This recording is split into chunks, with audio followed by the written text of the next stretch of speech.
السلام عليكم ورحمة الله وبركاته.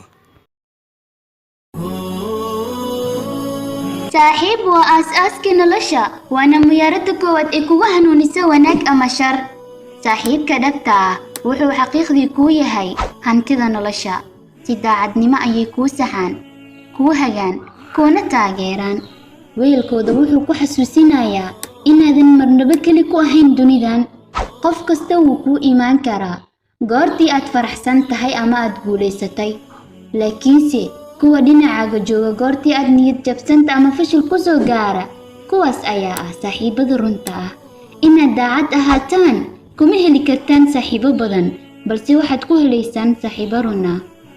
saaxiibada beenta ah waa sida hooska oo kale, had iyo jeer way kula socdaan xilliga aad iftiinka ku jirto, balse ma arkaysid saacadaha mugdiga, yacni dhibka aad ku sugan tahay. iska ilaali saaxiibada xun ama nolosha ka dhacay inaad wax badan aad ag joogtaan, waayo kuwaas ma rabaan inay keligood dhintaan ee waxay rabaan inaad isla dhimataan. haddaad kuwaas aragto ka carar, marnaba ha ku xulan saaxiib adigoo si dhammaystiran u fahmin. sidoo kale marnaba ha ku waayin saaxiib isfahan daro ama muran yar.